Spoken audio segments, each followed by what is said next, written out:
Sammy Smith is right now. Well, we just have got confirmation from Racing America's Zach Evans. Check this out.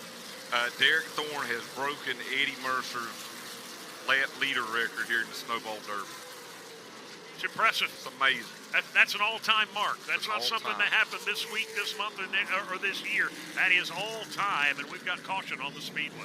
Luke Fenhouse in the 4 has gone around. You see once he is spun, overheating a little bit, spitting some water out the reservoir. So the 4 of Fenhouse will whip it back around, but Luke Fenhouse brings out the yellow flag, 8 laps shy of the halfway mark in the 55th running of the Snowball Derby presented by Hooters. Exciting action so far. I think maybe getting ready to heat up at the front, but we're going to see some pit stops as well. Well, Elgin is telling us now the leader at halfway has only won 3 of the last 20 Snowball Derbies, and 2 of those were Derek Thorne. Now we've gotten lulled into this before, haven't we, in the last couple of years, because Derek Thorne is doing absolutely nothing here this afternoon that he has not done on an annual basis here at the Snowball Derby. Dominate from start to almost the finish. Maybe he pulls over and doesn't leave the halfway why mark not? today. Hey, come by, go ahead, and then he'll pass him on the next lap. Right. Well, it's been a very competitive race so far. Really, the only one standard, the only consistent, has been Derek Thorne at the front of the field. William Byron started a little further back. He was solid in the first couple of runs, but has found something he likes here and has driven his way up to the second spot. Josh Berry's been very strong. Bubba Pollard had the fans on their feet earlier. He now currently runs in the number 5 position. And let's give a holler to Cole Butcher, the young man out of Nova Scotia. He is a top 5 automobile right now. I'm looking down there in the pits right now, putting some speedy dry down, look like over in turns 3 and 4.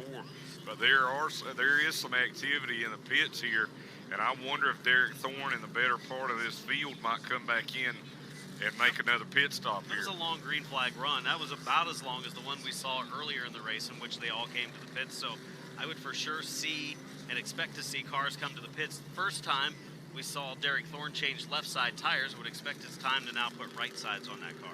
Did the Connor Jones situation maybe put the fear of God into some of these guys too, about perhaps staying out there on older rubber? Because, man, it did not take long for him to go from a contender to a pretender. They already knew that. They were already they already had the fear. Yeah.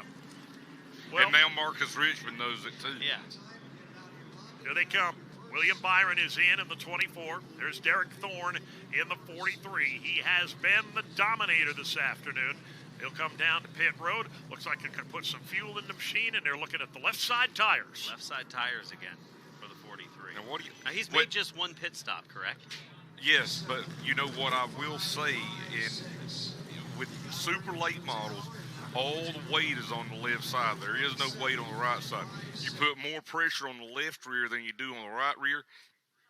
Maybe that's what they're going with right now. It looks but like it does everybody seem a else little odd. is on right sides. Yeah, it seems odd. Bubba Pollard going right sides for the second time in this race. You know, last time they were in, they had that car a mile in the air, and they had a man underneath the center of the chassis. I wondered at the time what they were working on there, wondered if there might be a problem. Clearly there was not, based on his speed after that pit stop. I think he needs just a minor adjustment. He kind of settled into that 4 spot. Not that he was far off the pace, but he wasn't up there challenging like when he raced to the front. And obviously the further to the front you get, the tougher it is to make passes. Check in here with our Pepperjack Kennels pit reporter, Ryan McCullough. Right now he's working on a story, and we can take it down there. Ryan, what you got? Ryan not quite ready, still He working on his report. He don't have anything. He doesn't want to talk to us. He's upset. He's not speaking. 6 laps from halfway in this 300-lap event. Just a few cautions slowing the pace. Fortunately, very minor contact. But you did see it looked like Bubba Pollard put 4 tires Yeah, you can put 4 on. So maybe Derek Thorne, we saw him change the left sides earlier. We might have missed them doing right sides. Yep. And they are tightening their double-checking the right sides They put right side. That didn't make any sense. Right. I mean, who are we to question? But that didn't make any sense. Are we really going to tell Derek Thorne and his team how to approach the No. Snowball Derby after the last couple of years? Connor Jones isn't either. A little curiosity about what's going on underneath the back end of that automobile, though. Yeah, they're spending a little bit more time than you're used to seeing there underneath the trunk lid. Number of cars making their way back off pit road. Cole Butcher, Spencer Robbins. There goes Stephen Nassy. Now Eric Jones all making their way back out onto the back straightaway. All right, let's go back to Ryan. What you got on Bubba Pollard? You guys were wondering what Bubba Pollard was up to riding in that 4th spot. Dana Ebersole, his crew chief, said for the 2nd time in a row, no changes on that number 26. And normally, if that's the case, and Bubba's not changing anything, he's got something up his sleeve. Maybe he did just settle in a little bit. Got up into the top 5, and at this point, you don't have to overuse your equipment. Yeah, and I mean, the lap leader money is nice, and Derek Thorne's made a lot of lap leader money, but as he can tell you, it's that last lap that pays the most. Yeah, they cut the big check on lap 300. Bubba Pollard knows that as well as anybody. Going to be very interesting to see whether the wily old veteran's just keeping his cards held close to his vest right now. Yeah, and you know, we talked about some of those impressive younger drivers earlier. They have dropped off a little bit now. Giovanni Ruggiero, Carson Quapple, Connor Jones, obviously. The experience is coming to the forefront, and that tends to be the way it is here at the Derby. Continue to be impressed with the performance of Jason Hansen. Now, he's no young buck. He's 31 years of age, but he has been very strong. I don't think he's run a lap this afternoon outside the top 10. Love having the Hooters girls here with us at Five Flags Speedway, the 2nd year that Hooters has presented the Snowball Derby and our coverage here on Racing America. I really appreciate those folks. They have been very hospitable and great partners here in helping this race continue to grow. Send it back down to Eric Henefeld. Eric? Yeah, guys, just stopped down and talked to Mike Keene here in the Derek Thorne pits. I said, any changes on that stop? He looked at me and smiled and said, 4 tires and fuel, baby. So they're still standing pat. Over on the Donnie Wilson Motorsports pit side, the 22 is Sammy Smith, 24 William Byron, both charging. They went around, put 4 fresh ones on those 2 cars as well. When Keene smiles, the other crew chiefs frown, because that's bad news. Yeah. If that car's that good, and he has dominated this thoroughly so far, that's bad news for the competition. But you know, we talked about it prior to the green today that it would have to be hard for Derek Thorne not to flash back what's to happen in the last couple of years. I think it's even harder for it not to now because he's doing exactly what he's done the last 2 years. And if you think about track conditions, the last 2 races here, it's been, or snowball derbies, it's been partly cloudy. The temperatures have been kind of in the mid-70s. Everything that has worked for that setup the last couple of years seems to be working here today. You know, it's not a far stretch to think that Derek Thorne right now could be going for his 3rd consecutive Snowball Derby victory with the number of laps that he's led, as dominant as he has been, as dominant as he is right now. It's shocking, really, that he doesn't have a Snowball Derby trophy or 2 or 3 at home on the mantle. Can't do anything about the last 2, but he's got a pretty good shot again here this afternoon. Very much like the last 2 years. Feels quite a bit like it. Back down to Ryan McCullough. All the way down to the turn 1 end of pit road is the 26 car of Josh Berry. That's right, Willie Allen not in the car, but he is on top of the pit box. And he said they're making gains on that number 26. He said they're a little tight on the short run, but feel like they're getting better and better and better as it goes on, trying to figure out what adjustments they want to make when as the checkered flag gets near as we get up over halfway. I'm interested to see now what Sammy Smith in that 22 inside of row 4 and what Stephen Nassy in that 51 inside of row 5 have. Now they're on equal footing. They've got the track position. They've got the tires. Now can they get up there and challenge these drivers in the top 5? They've also got the inside line on the restart, which should be good for picking up a couple or 3 spots, as the outside lane has definitely not been the place to be. Let's see what William Byron can do topside in the 24, as he now will be the latest to take a shot at Derek Thorne. Back to green. Right around the halfway mark of this race, Allen, and Derek Thorne scoots back out front. Yeah, and not a great start there for William Byron. I thought he might be able to do one just based off of his experience. Now here comes Barry down to the inside, coming to halfway here, the racechoice.com halfway mark at the Snowball Derby. And again, it's Derek Thorne just waltzing away to about a 4 or 5 car length advantage, and there's the battle for second. William Byron gives up the 2 spot. Josh Berry back to second. Byron back to third. Here comes Bubba Pollard to fourth. And Eric Jones puts his car into the outside lane. He's trying out groove number 2 here around the race's midpoint. Looks pretty good out there until he gives up some ground in turn 2. Yeah, he looked really good there at the center of turns 1 and 2, but the exit's where he lost his ground at. Top 7 or 8 are down to single file formation. Closest to abreast battle into turn 1. That's where Corey Heim was trying to find his way to the bottom. Here comes Sammy Smith. He'll go to the bottom in the 22 car. Up high, it's Eric Jones in the 4. Jones a little sideways, has slipped up into the outside groove, and Smith, joined by Hansen, joined by Nassi, all going to try to get by the 2-time Snowball Derby winner. Yeah, it looked like Sammy Smith might have been up on that bumper there out of turn number 2. They might have made very slight contact, but not enough to really amount to anything. Sammy Smith, that strategy play looks to have paid off for him.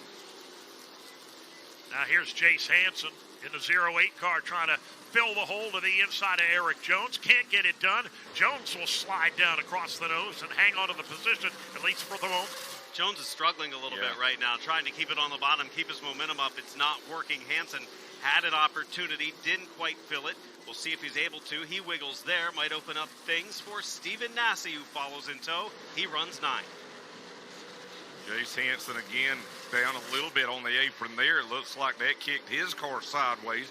Now that's going to allow Stephen Nassi and Knight to close back in on him here as they come out of turn 2. Hard to get a real feel for Stephen Nassi right now. We mentioned he started at the very back of the pack, drove his way all the way up to about the top 15, got caught behind the slowing car of Connor Jones, gave about a half a dozen of those spots back, has fought his way again back to the top 10. I don't get the feeling that Stephen Nassi's got a car to beat right now, but he's certainly shown some improvement over the course of the day, and maybe a couple of adjustments away from having a good enough car to get up front and challenge Derek Thorne for the win. Well, this race, again, I have to harken back to 2019 as he and Jace Hansen get close there in turn 2, but very similar. It seemed like he came up to the top 10 really quickly back in 2019 and then just hung around there until it came down to the end. Now he takes a peek to the inside of Hansen again, though. Hansen chops the nose into turn 1. Eric Jones doesn't mind seeing that in the rearview mirror because the harder they race each other, the further he is able to creep away. He's got about 3 or 4 car lengths in hand now, whereas just a couple of laps ago, he was really trying to defend that position. Yeah, a little bit of breathing room for Eric Jones. How much of that is Hansen trying to hold off the 51 of Nassi at the same time? Or how much is it that the 4 of Eric Jones has kind of come in now with the tire pressure building back up? 139 laps to go. Another green flag run here during the Snowball Derby. Derek Thorne continues to dominate.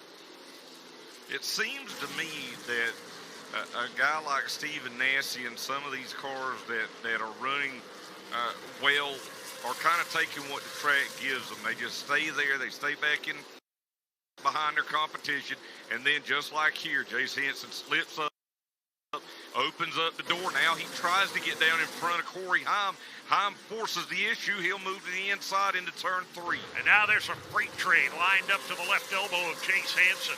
He'll lose 1 spot. He'll lose 2 spots. Let's see if Ty Majeski can make it 3. Tries to put the crowd on him and gets it done. Jace Hansen rolled the dice there, slid across the nose of Ty Majeski. Well, for the time being, he's going to save himself a couple of spots, but Jeski was forgiving there. He was. Checked up a little bit going into turn 1. He had him cleared when he closed the door, but Majeski had the momentum.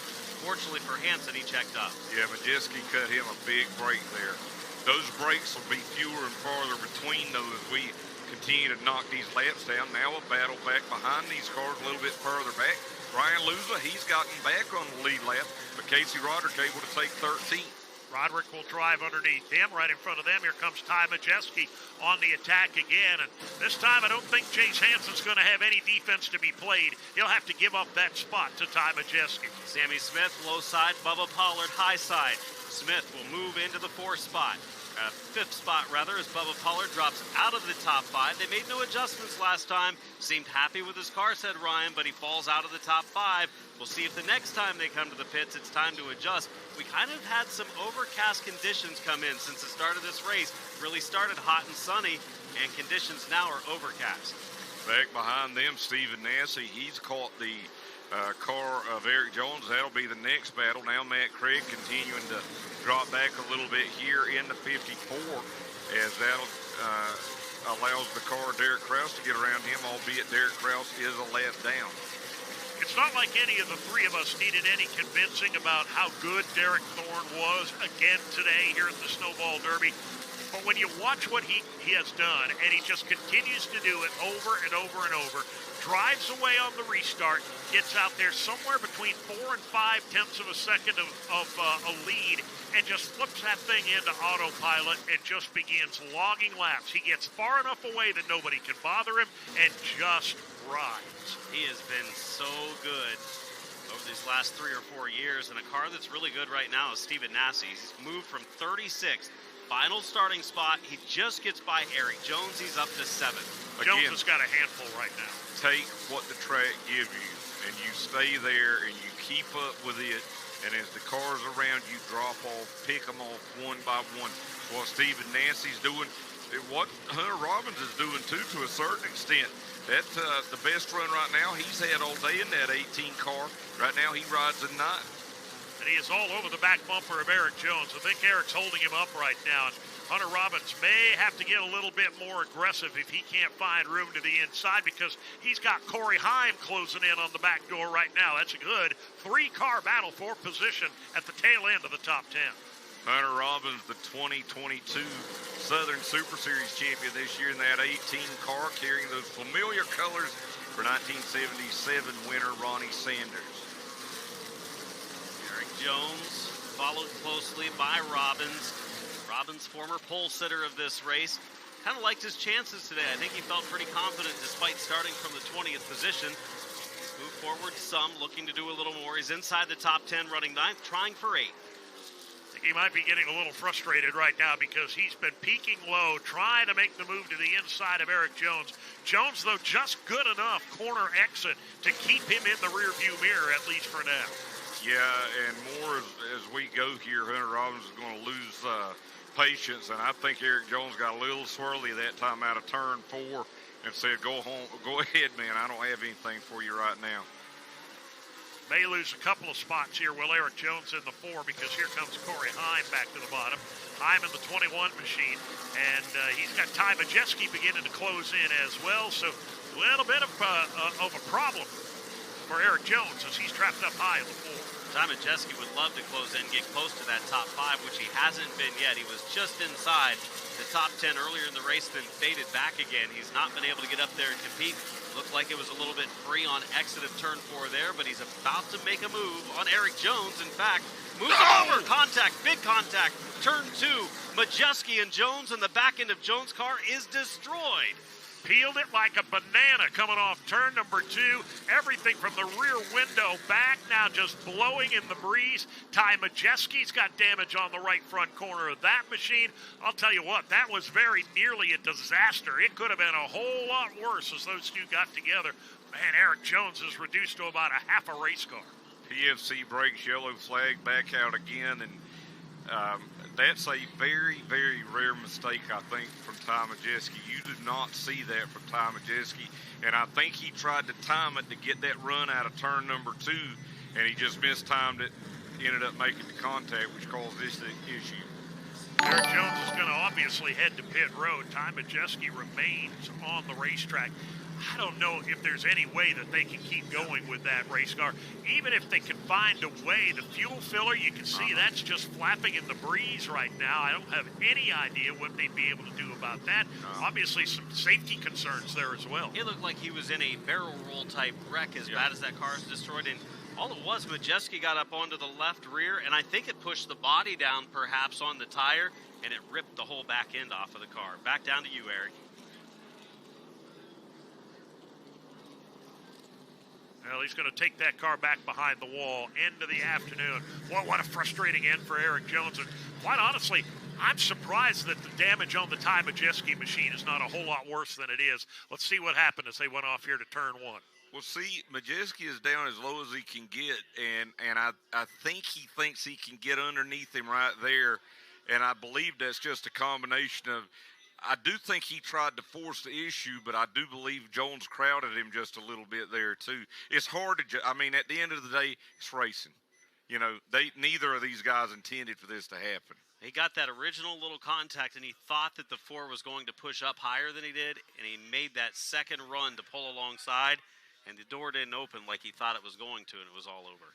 If you're enjoying this afternoon's running of the Snowball Derby, check out our 24-hour streaming channel on connected TVs like LG and Vizio, and streaming apps like Tubby and Zumo. With over 15 hours of live racing per week and original content from the short track and NASCAR racing communities, Racing America TV is your racing fix at home 24/7 on your television. It definitely takes out of contention, I believe, 2 of our front runners. Majeski's car is not terrible, but he has been struggling at this point anyway. Definitely some cosmetic damage to the front end of the car, the nose piece as well as the right front fender. And Eric Jones back into that car, gone. Yeah. With the way the right front of Ty Majeski's car climbed up the left rear of Eric Jones, it'll be a miracle if they didn't knock the toe out of Majeski's car.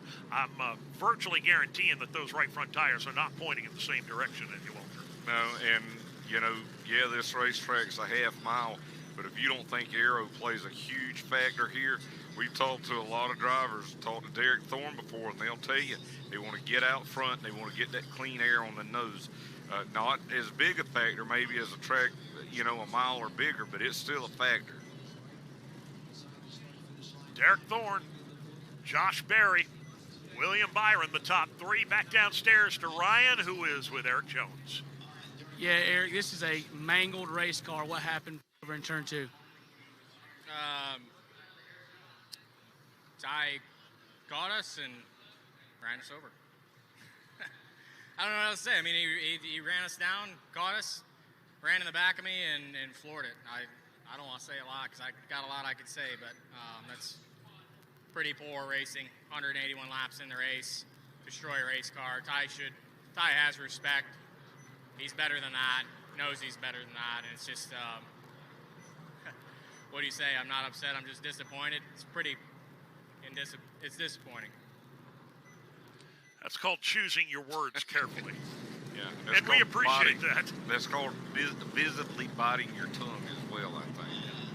But I don't think he could have put it any better. I mean, we know what kind of race car driver Ty Majeski is, but I just think he misjudged there, and it ended up costing both of these guys. Ty does not have the reputation as a rough rider by any stretch of the imagination, but I think, you know, the original call that you had, Alan, is spot on. He thought he had more room than he ended up having. He thought Eric Jones was going to concede the spot. He did not, and well, once the contact is made, when your right front tire's on top of the other guy's left rear, there's not a lot that either one of you can do to change the situation.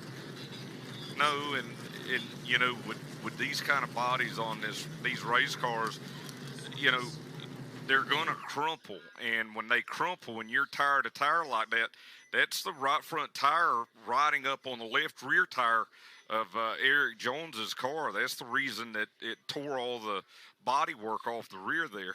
And then when he fell off, it just pulled it the rest of the way off the whole rear end of the race car. Deck, lid, window everything. and all. Very fortunate Ty Majeski. That car could very easily have gotten upside down and just kind of used the left rear of the Eric Jones machine as a launching pad. And you could see EJ's got nothing left. From the driver's seat back, there's just nothing there. And that's the end of the afternoon for Eric Jones. Some good souvenirs, though, I'd say, for some of those folks in the infield. Never quite understood that. Never quite understood the twisted piece of aluminum that you take home to hang on the wall. Comes off of one of your favorite drivers' cars, it means something a little bit different. I guess. It's like he didn't win. Doesn't mean anything to him No, anymore. I guess yeah. I'll take it home. He had a bad day. Just a couple of cars on pit road under this stoppage. You can see the Jesse Love machine about ready to exit and fall in at the tail end of the field. But the leaders all remain on the racetrack with 119 laps to go. It's Derek Thorne, as he has been all afternoon, the dominant hand at the front of the pack. Josh Berry second, William Byron third, Cole Pusher fourth, and Sammy Smith is fifth. Sixth right now is Bubba Pollard. Up and down afternoon for Bubba. Seventh is Stephen Nasse. Hunter Robbins is eighth. Corey Heim is ninth. And Casey Roderick cracks the top 10 for the first time this afternoon. Ty Majeski just outside of the top 10, showing in 11th. Ryan Luza 12th. Jace Hansen 13th. Matt Craig 14th. Michael Hine having a decent run right now in 15th. Carson Kvapel 16th. Preston Peltier was struggling a little bit under this last green flag run, running 17th. Jacob Gomes 18th. Then it's Ruggiero and Garcia 19th and 20th. And incidentally, of course, we've got that huge top rookie award for the highest finishing driver who's never started a snowball derby. $10,000 going to that driver. Right now, as it stands, that would be Ryan Luza back in 12th. And that's been a good rebound for that Anthony Campy team. You know, they dropped anchor at the beginning of the race and looked like they were going to be totally out to lunch. He got a free pass. He got his lap back. And he's doing a pretty good job right now. Well, it just goes to show that you can dig yourself out of a hole if you got at least a couple of hundred laps to do it. They've done a decent job of that as well. Whether they can get up there and actually contend for the win or not remains to be seen. Let's go back down to Ryan and find out what the situation is on the Ty Majeski machine. Yeah, we saw what was left of Eric Jones's car. I chased down Toby Noodleman, Ty Majeski's crew chief, asked him how his car was after the contact. All he did was kind of say, "We'll see," and put his thumb out in the middle and shook it. Not exactly a glowing vote of confidence there. No, and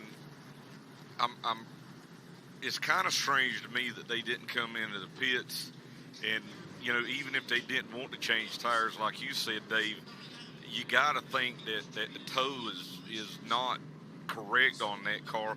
But I also wonder if Ty's telling Toby, you know, the steering wheel is still set, and maybe that's what they're going off of. That's keeping them out on the track. The next deal is whether it has enough clearance on that right front fender, because it is pushed in. Yeah, exactly. And for the record, you know, the drivers will take a strip of white tape and put it right around at 12 o'clock high on the steering wheel. And then if you get suspension damage in a collision, that piece of tape will be 10 or 12 degrees to the left or 10 or 12 degrees to the right, and you know you've got a problem. So I'm guessing that Ty Majeski has got that strip of tape straight up at 12 o'clock high, and he's willing to give it a shot and see what they've got here. Back to green, and Derek Thorne leads the field. Surprise, surprise, into turn 1 and 2. Here they go out of turn number 2 now. Josh Berry's been the one stuck on that unfortunate outside of row number 1. He's going to try to hold William Byron off here, but Byron racing hard down the inside here out of turn 4. Oh, Sammy Smith, contact side by side with Butcher there. Scary moment as they came down the front stretch. Butcher trying to make some headway in the outside lane. He might do it. He's got it going pretty good up high. He's going to slide down across the nose of Sammy Smith. Hold on to that spot further back. Now it's Bubba Pollard trying to make some hay in that high groove. Not having a lot of luck against the 18 of Hunter Robbins. Same deal. I mean, he's just stuck up there on the outside, and you know, you're going to cede a couple of positions, and depending on how close they're running, you know, we'll see. But right now, at least from what it appears, Ty Majeski seems to be okay right now in that car number 91. Continues to run as of right now in the number 10 position. Change for position. Bubba Pollard shuffled up out of that low groove. Diving on underneath him is Corey Heim, and here comes Majeski looking to reinforce his spot in the top 10. Pretty sure we're going to see some adjustment of some sort out of the Bubba Pollard team next time he comes to the pits, because it's not been a good green flag run this time. Majeski next to challenge the 26 of Pollard, and that would be for the 9th spot.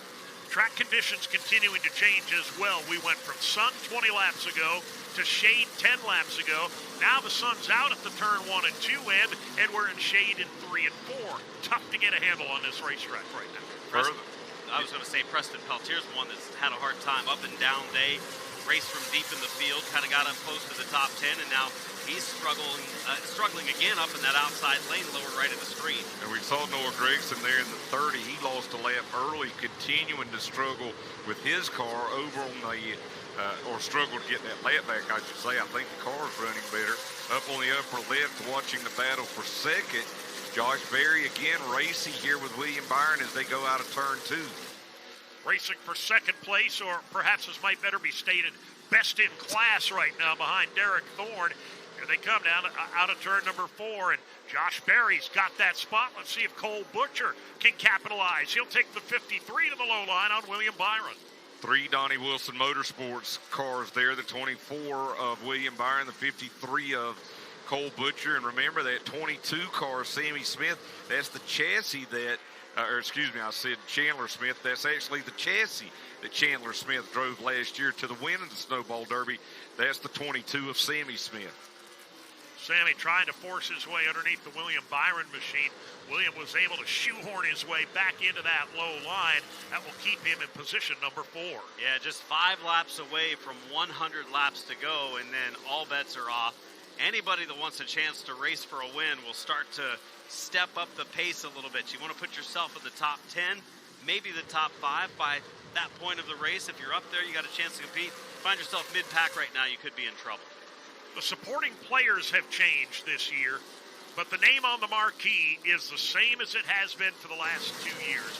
Derek Thorne, Derek Thorne, Derek Thorne. Nobody's had anything for him on the restarts, and yet again, he jets away by about a half a second, then just settles in and knocks off the lap times. It's exactly the same as it's been the last 2 years, and I got to go back to the conditions during race time. If you go back and look at last year's Derby or the Derby back in 2020, it looks just about the same. The cloud cover, the temperature outside is almost identical, and they found something that's working. But again, Josh Berry has not been far behind in that 26 car. He's trying to close the gap again now as we go a little further back to Bubba Pollard and Casey Roderick.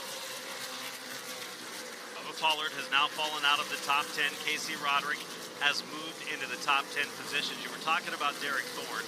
If he's leading with less than 50 to go, can he just send a member of his team directly to the flag stand and steal the yellow flag? 100 laps to go as they come down to the line. And I was going to say, the Ryan Luza comeback trail continues. He is about to bust his way back into the top 10 after being a lap down in the opening 100 laps of this race. Remember that first 20, 30 laps of the race, he was caught in that outside groove and not good at all. Couldn't keep it on the bottom. Whatever adjustments they've made, maybe it was a tire issue, all of a sudden he's fast. He's a top 10 contender, maybe even more than that with the rally that he's made through the field. Bubba Pollard's next on his list. He currently runs in 11th. A huge opportunity for Ryan Luza. He's not ran on pavement much at all the last 5 years or so. And to get in this car with less than a week's notice and go out there and possibly get a top 10 finish and maybe win this top 10 bonus. Right now it's between he and Michael Hind. That would be big. As we see here is Josh Berry. Now Cole Butcher, Donnie Wilson car coming up on him as we see a battle down the lower right between Michael Hind and Jake Garcia. Jake Garcia also beginning to rally after some struggles in the early going. He'll drive underneath Michael Hind and take over position number 13 toward the front of the pack. Whoop, we got a car in the wall. A couple of cars tangling down low. That's right in front of the leaders too, Adam. Tyler Tanner up against the wall. Heavy damage to the rear end of the car. Albert Francis in the Richie Waters number 5 doesn't look like he sustained much as far as damage. Should be able to pull away and continue on in this race, but I think Tyler Tanner's day could be just about over. You know, it's not been a race where we've seen a ton of cautions, but relative to 2020 and 2021, this is a little bit more of a typical Derby, and we've not got into those long runs where they've had to bring the competition caution out. But yeah, look where we're at right now, 95 to go. So if we get a green with 90 to go, 15 laps from 15 to go, competition yellow can fly, unless we have a yellow sometime before that. And obviously this is the point of the race where, we've seen a lot of give and take so far today. when you get down to 50 or 60 laps to go, that give and take turns into grab and go. You're not going to cut anybody a break. You're not going to be anybody's pal. You're going to take everything there is to take because you may not get another chance. Derek Thorne, dominant again in 2022. Snowball Derby has been seen with him in the lead since the green flag dropped earlier today. Josh Berry, you talked about it. Josh Berry's had a strong race car today, but is it strong enough to compete with Derek Thorne? And how much is Derek Thorne holding back? Is he just playing with them still? Oh, I don't think we've seen anywhere near what Derek Thorne has. Within 2 or 3 laps of every restart at him, he's gone by a half a second. And then he just, like I said earlier, he clicks it on autopilot. He maintains that advantage. If somebody gets a little closer, he can gas it up a little bit, regain that edge. If they don't, he's content just to ride out there in that number 1 spot and just start knocking off $50 bills every time around. That's adding up real quick. Definitely adding up.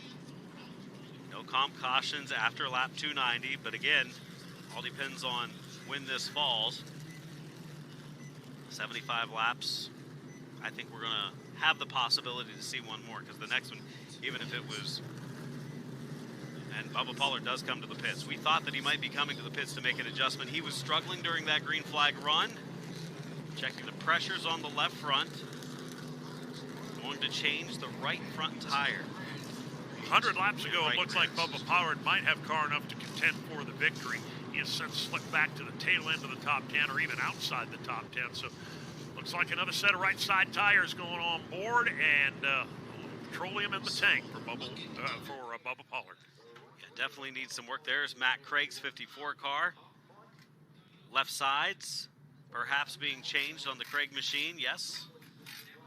As they've changed tires on the left side stickers for Matt Craig's number 54, and again, after winning the All-American 400 at Nashville in 2021, nearly did it again this past October, as they will make a 4-tire change, Matt Craig.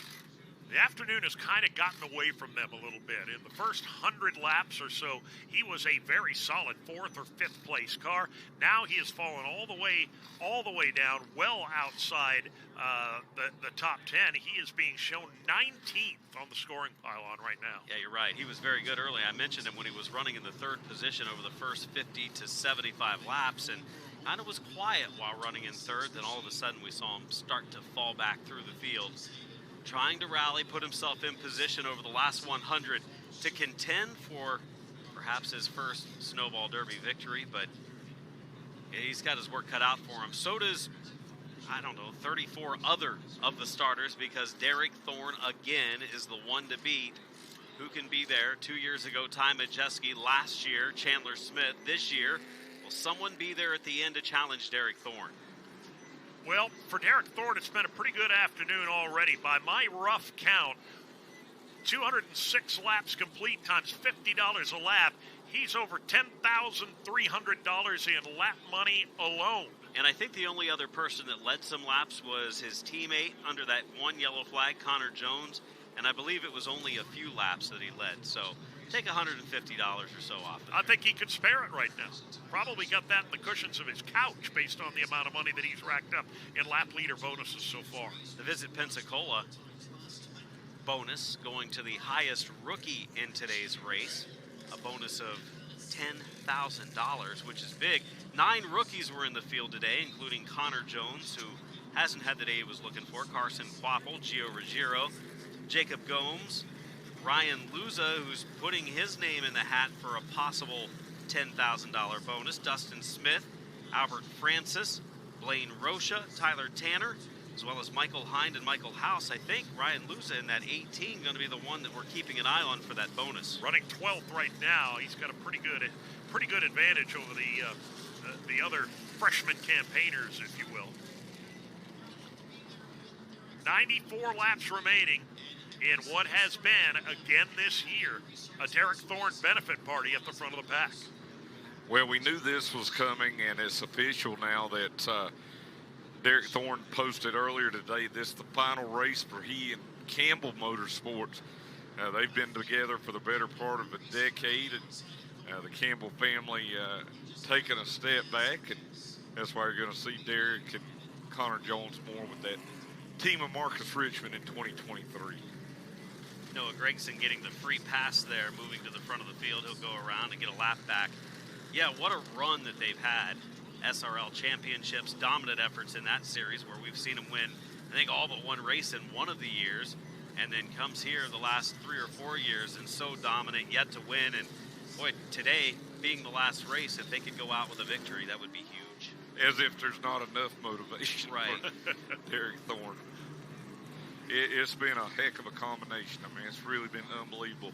6 Spears SRL Southwest Tour Championships, and he's crew chief guys out there, and Mike Keene and everybody, Byron Campbell involved in that team have really, really put together some operation. And whether or not they win or not, I mean, they have nothing to hang their heads about. Well, you get to the, for the ownership group, you get to a certain age, and you also look and you say, what's left for us to do that we haven't done 2 or 3 or 4 or 5 times already? But the challenges aren't quite there the way they used to be. Sometimes you think about maybe it is time to take a step back. You know, one other thing, we had just talked about it prior to that caution, but the race within a race for the top finishing rookie, $10,000.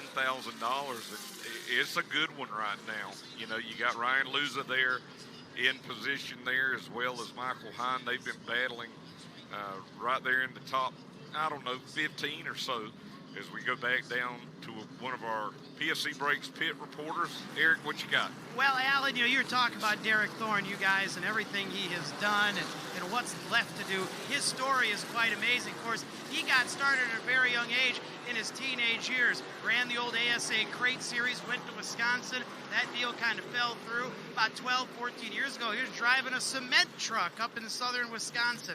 Has came back, and as you guys talked about, dominant driver on the West Coast. He's done just about everything but win this Snowball Derby. Can he put the exclamation on?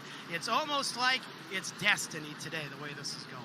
So during my bathroom break, you guys had already talked about that? We talked about some rookies. Well, it's good to hear. You wanted to reiterate. Oh, I thought you talked about Derek Thorne. We did not talk about that. We have talked you talked about the Derek rookies. Thorne at all today? No, not at all. Barely Is he out mentioned there? it. Where's he running?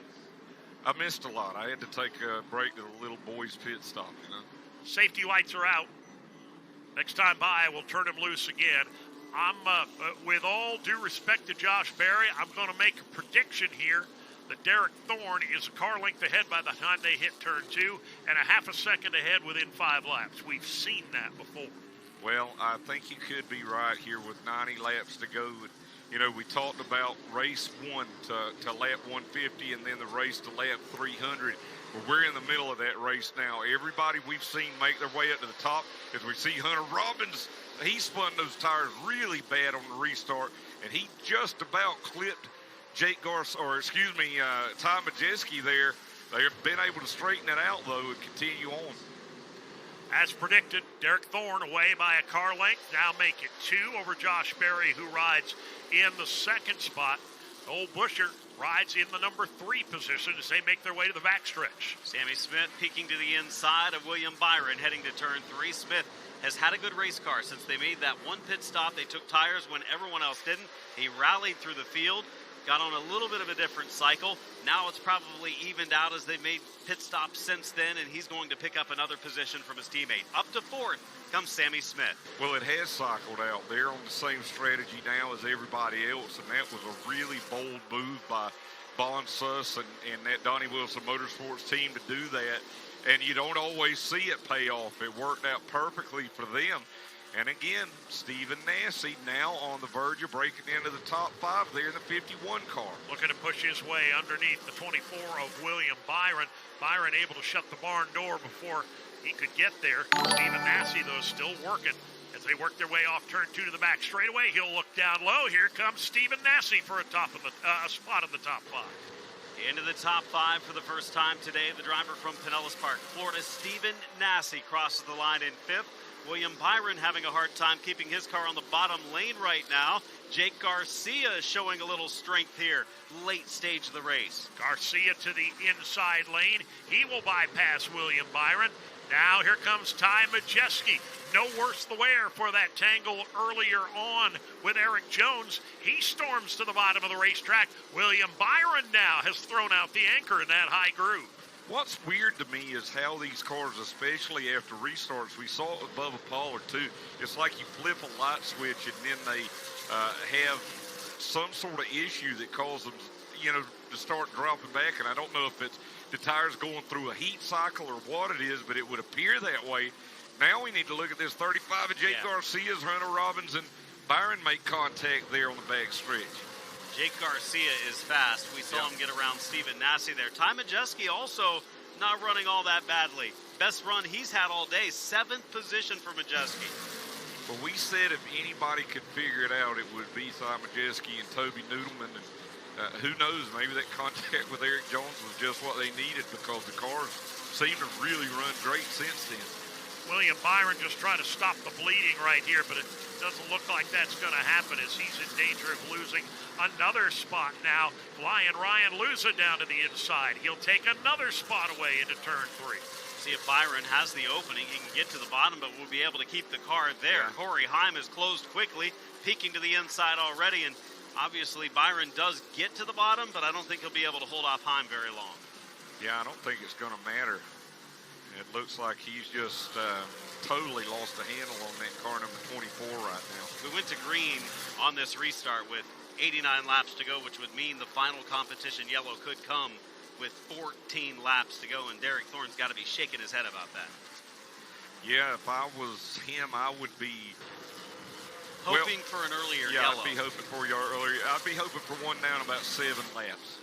That would work out perfect for him. That would a caution with 13 or 14 laps to go would be kind of like, what did Leo DeRocher call it? Deja vu all over again. He has been down that road, and it has not worked out well.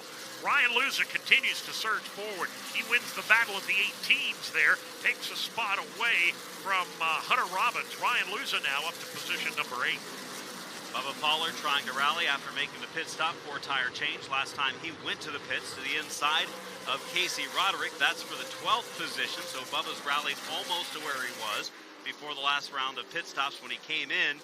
Not everyone in front of him came in. It dropped him back a few more positions, so maybe the 26 car coming back around. We saw Sammy Smith do this type of thing earlier, pit when no one else did. The new tires made a big difference. Battle shaping up for the number 2 position. Josh Berry in the 26 has got it. Cole Butcher is on the move right there on his back bumper, looking to run and gun for that runner-up position. That's the other thing about Donnie Wilson Motorsports this year is it seems like if the 22 couldn't win, then the 24's been there. If the 24 couldn't win, the 53's been there. It just, they've had an answer for almost everything this year. And right now, Cole Butcher looks to have the fastest bullet in the chamber right now as he tries to get around Josh Berry. Berry doing a pretty good job of keeping that car glued to the very bottom of the racetrack. Cole Butcher has I think he's got a faster car. I don't think there's any doubt about that, but he hasn't been able to find any daylight to the inside of Josh Berry. How long does he wait before he makes some daylight? Well, right about he gets now. A little bit right there before Berry closes the door. And again, you got to think Josh Berry doesn't have a lot of experience racing with Cole Butcher. I'm sure his spotter, I'm sure that team's saying, hey, Butcher's a very aggressive driver. If he gets a run like this, you might want to let him go. And he did. Turn 3, moves over. Opening was there for Butcher. Now we'll see if he's able to make up any ground on Derek Thorne, or if Derek says, oh, new second place competitor, I'll step it up a little bit and keep my distance. Yeah, I'll just work on the old flux capacitor again and knock it up another notch.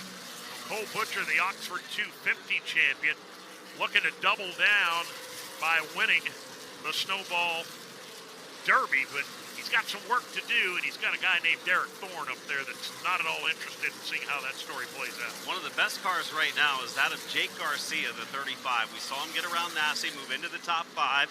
He's now right behind Sammy Smith and Josh Berry. I think he's got a car that can at least move up into the 3rd position. See if he has anything for the top 2 later as well. Down the back straightaway, Smith in the 22. Trying to hold off Garcia in the 35, and all of a sudden, backsliding a little bit, perhaps, is Josh Berry. He has fallen back into the clutches now, Sammy Smith. And He's got a pack of challengers behind him that could line up and move him right out of the top 5. Sammy Smith, Jake Garcia, Steven Nasse, Ryan Luza rallying. Ryan Luza is back up to 7th position after struggling early in this race. Boy, you talk about a never say die kind of day. Ryan Luza was off the lead lap very early, had a terrible race car, quite honestly. Was all he could do just to stay out of the way of the leaders, and now he's threatening to get himself a top 5 finish. He's fought his way all the way back to P7. Little love tap there from Jake Garcia to Sammy Smith, kind of moved him over in 1 and 2. Makes the move, gets by him, and Garcia up to 4th. You know, one thing these drivers know for certain, they don't know when, but there is going to be at least one more caution. Whether it's that competition caution or whether there's another one, they're going to get one more chance to go in and work on these cars. This is their last run to figure out what they need to do to tweak these cars. And, you know, you're going to see a last run here, I think somewhere between 15 and 30 laps, as here comes Bubba Pollard again down on the inside of Corey Heim trying to take 11th. They've got that car back on a rail again. It's been a feast or famine kind of afternoon for Bubba Pollard. He's either been surging forward or dropping back at a fairly rapid clip. And now there's a challenge right behind him as Matt Craig in the 54 goes to the inside on Corey Heim. Pollard and Craig both came to the pits on that last stop. They had cars that weren't up to speed. They made some tire changes. Now they try to get as far forward as they can before that last round of pit stops, which will take place sometime during the next 50 laps or so. You know, that 54 car has been tooling around the Carolinas for about 30 years. You think about guys like Brian Sockwell, Clay Rogers, Rodney Childers, Kevin Harvick's crew chief, Jeff Fultz. They all drove that car, and Craig driving the family car now for the last 7 or 8 years, and he has had a ton of success. Now all over Bubba Pollard here as they try to work their way back up into the top 10. Pollard riding in the 11th spot, Matt Craig in the 12th spot, then Corey Heim showing in 13th. So they still got some work to do as we hit 59 laps to go now in the Snowball Derby. Oh, Jake Garcia got on the binders. He thought the 26 of Barry was going to close the door. I think Barry did too.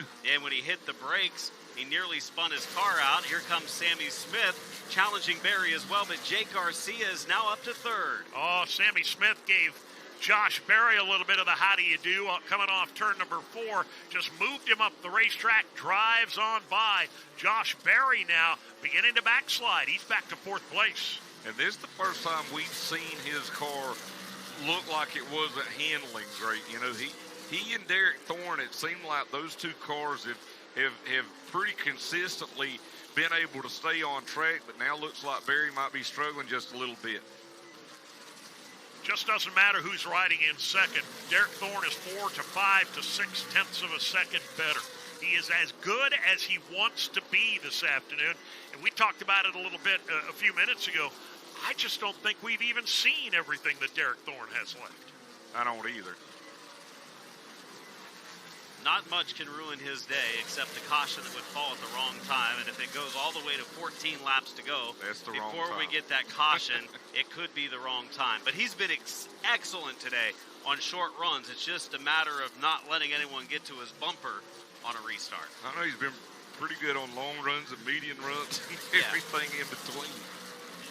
Just saying, it's not like we're worried about him struggling for 2 laps to get up to speed, because he's been right out of a cannon each time the green flag drops. If Derek Thorne had slept through the alarm today by approximately, 10 or 11 hours, this would be a heck of a race for the championship in the Snowball Derby. But Derek Thorne has just made it a race for second place. Here comes Sammy Smith back down to the inside of Jake Garcia. First time we've seen anybody pass Garcia here for a while. That's going to move Sammy Smith back up to 3rd. Garcia drops to 4th. Josh Berry now 5th.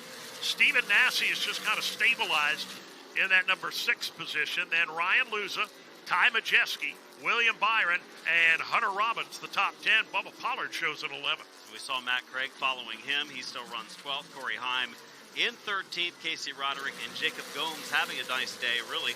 Gomes fell down a lap earlier. He's gotten that lap back and is running in the top 15. Going to be 50 laps to go the next time they cross the line. It's go time for anyone that hasn't gone quite yet. But again, knowing that caution's going to come yet, I think these drivers know that they can hold something in reserve just a little bit. Now Nassie closing in on Barry, hoping he can work his way around and into the top 5. I've never considered Stephen Nassie to be a hold anything in reserve kind of guy. Have you? Well, but, that's the surprising thing about Stephen Nassie is we've seen Nassie struggle in qualifying and be able to slowly, methodically pick his way up through the field, and that's exactly what he's done today. He picks up a spot from Josh Berry. Berry's going to lose another one here in short order. Ryan Luza just drives by down the back straightaway. Josh Berry now free falling after contending as high as second place not too long ago. That's pretty good. You're up in Tom Petty country, this part of Florida, so free fall. Stephen Nassie making a move to the inside of Blaine Rocha, one of the holiday schemes there. A car that's not on the lead lap right now, making his first Derby start. Received some insider info from a former Snowball Derby winning crew chief, Rich Lucius, watching the broadcast, not crew chiefing this weekend.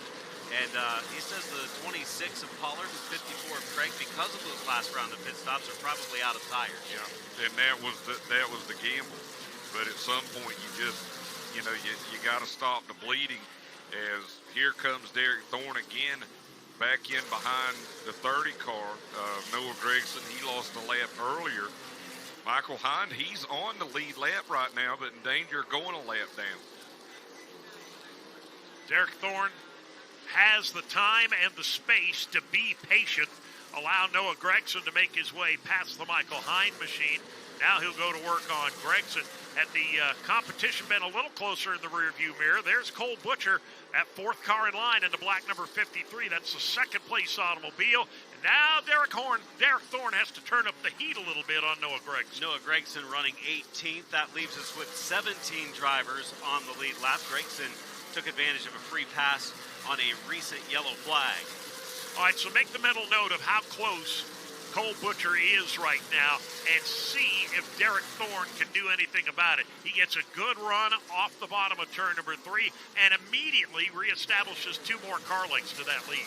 Well, 0.7 of a second last time by the line. I've watched Cole Butcher race a lot over the last couple of years, and I can't speak for a lot of these guys, but I'm pretty sure I can speak for Cole Butcher in saying if it does come down to a 15-lap run, if he sees his spot, he will absolutely take it. Yeah, Cole Butcher is not a guy that you want to be in a fender swapping duel with 5 laps to go here. He will generally throw everything he's got at you in the final 5. And a reigning Oxford 250 winner has never won the Snowball Derby. He's got an opportunity to make history here today. Bubba Pollard on the back bumper of the Ty Majeski machine. Majeski in turn beginning to close in on Josh Berry. A couple of guys going forward in Majeski and Bubba Pollard. One going backwards of Ty Berry. But Josh Berry. But I would think that Bubba Pollard is going to, he's going to stay out under this next caution, I think. And you would think that he's not going to have anything for these drivers that'll have the pressure tires. Now, a lot of things can happen on these restarts and contact and different things like that, but he will be at a disadvantage, I would think, at least on the next restart. He'll go after Josh Berry now. Look down to the inside as they exit turn number 2, and I don't think Berry's got much he's going to do about it. That car is just hanging on right now. 7th place now. The 26 has changed position. Bubba Pollard, 7th. And back to 8th goes Josh Berry, who is desperately wanting yellow, and he would love it to happen right here instead of waiting to the competition yellow, because it would give him some time to make some moves. With 14 to go, if he falls out of the top 10, he's not going to have time to do anything. Well, that's the thing. He's losing a ton of track position. So, the longer this goes, the worse it is for him. Now, William Byron trying to bounce back. He'll go down to the inside of Ty Majeski, trying to take that spot away. He's got Hunter Robbins in behind him. They're battling for ninth. Robbins will slide through. The door opened a moment ago by William Byron. So Byron in the 19. Robbins in the red and white 18. And then Ty Majeski in the black and white number 91 machine. And they now begin to close in on Josh Berry. Yeah, and Majeski's dropped now to 11th, and he has his hands full just doing all he can to salvage as many spots as possible. Still 20 laps from a competition yellow, unless one happens before that, as we see Jesse Love in the 21 not having the day he would have liked to have had, and we thought he would be pretty good coming from deep in the field, but still runs 25th. Got to be frustrating right now for Josh Berry. Contended for the win, ran second for large stretches of this afternoon's race, and now he is just plummeting down through the order as that car is just clearly out of tires, not handling well, and the competition is closing in. Tightening up front right now, the Donnie Wilson Motorsports teammates, Cole Butcher and Sammy Smith right now battling for second. You wonder maybe if Sammy Smith held back a little bit whenever we saw him lose a couple of spots after that last restart to see if he had something in reserve. 32 laps to go. Oh, look out. Josh Berry tried to throw the block on Casey Roderick, and Berry gets turned around. Down to the inside apron on the back straightaway. Bad goes to worse for Josh Berry. And I think that is a good yellow for Derek Thorne. He knew he was going to get one with at least 14 to go. At least, if he does get some contact, he's got the opportunity to recover from it because we're going to have over 25 to go. And it is not, we know that there's not going to be at least a competition caution here in these next 31 laps. If there's not a natural caution, this race will go the last 30 or 31 laps under green as we prepare for these final pit stops. And he's also not going to get out strategied here because he and the four closest pursuers, all of the top 5 runners right now, have a full set of 4 fresh tires on pit road, and I can virtually guarantee they'll be coming to get them. Ryan Luza had worked up to the 6th position before that yellow. He is still on the move, and here's a look at the replay. See, Barry had been loose, and he went out the racetrack, and I don't think that had anything to do with him being loose. He was losing a little ground coming off the corner. He just didn't get in the throttle quite as quickly as the 18 was able to, right, Alan? Well, that's for sure. Either that or he got run over. One or the other. I can assure you he that did lose a little ground to the car in front of him. You watch, he's right up on William Byron, and he loses quite a bit, pushed up a little bit, so, I mean, he got out of the gas, but Hunter Robbins definitely didn't, cut him any slack. And, oh, look at that cow. Hey, that's what you call up close and personal. That's what we were talking about when you're in the infield. Look at the infield here at the Derby. She's going to tell me, but I could see that driver's eyes coming right at me, and I ran. Hey, it's getting late, right? I mean, the time for cutting somebody slack or saying, well, I'll get them next lap, that time is gone now, and here they come. Top 5 drivers at the very least. I expect just about everybody that's still got tires on the ground. Led by Derek Thorne. Will come to pit road now. 29 laps to go. Chase Hansen, who's had a great afternoon, he's on his way to pit road. There's Cole Butcher just pulling into his pit stall as well for what should be the final tire change of the afternoon. And Bubba Pollard did stay out. Matt Craig's pitting. I don't know if he's going to have any tires. Bubba Pollard, I think it's just as you guys said, I don't think he's going to have any tires left. What's got to be going through Derek Thorne's mind and this crew the last time that they're probably going to touch this car and look at looks like they're thinking about putting some tape on the nose. I couldn't tell if they did or not. Well, I don't know if I'd be touching that car or changing it in any way at all. Just bolt me on 4 new ones, put a little gas in the tank, and send me back out there because we've been untouchable so far today. 29 laps to go. Looks like they are adding a little bit of tape to it. So car obviously running plenty cool enough, and the conditions have cooled outside a little bit as well. I would say at this time, half the track under shade. And it's funny where you could put that tape. That's not just plastered on. I mean, it's strategically placed there in a spot there in the lower right corner of that grill, and obviously they know something. Check in now with Ryan McCullough. He's in the Derek Thorne pit. Yeah, I'm in the Derek Thorne pit, and you're exactly right, Alan. They have placed this tape very strategically. It almost looks like they're playing Tetris on the front nose opening of this number 43 Toyota Camry. It's a little bit higher on the left. It gets a little bit shorter in the middle, and almost no opening on the driver's side bottom part. They bolted on 4 brand new Hoosier Feel Goods for Derek Thorne, put a little gas in there. That's all the changes they made. And one other thing I want to point out, the 4 tires they pulled off of Derek Thorne's car, yeah, they're used up, but they're not near as used up as everybody else's tires that they pulled off. That's a sign of a very good handling race car. Yeah, that's a sign of somebody that's not been needing to use 100% of what's at his disposal. And again, I'd say that's bad news for the competition. We have yet to see, I don't believe, the best of Derek Thorne.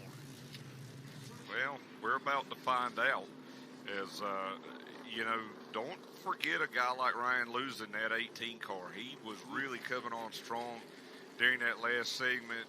Sammy Smith in the 22. We mentioned Cole Butcher, never has a reigning Oxford 250 winner, won the Snowball Derby. It has been done in the past, though, that you've had a driver that has won both the Snowball Derby and the Oxford 250. Butch Lindley and Kyle Busch, the other 2 drivers that have done it.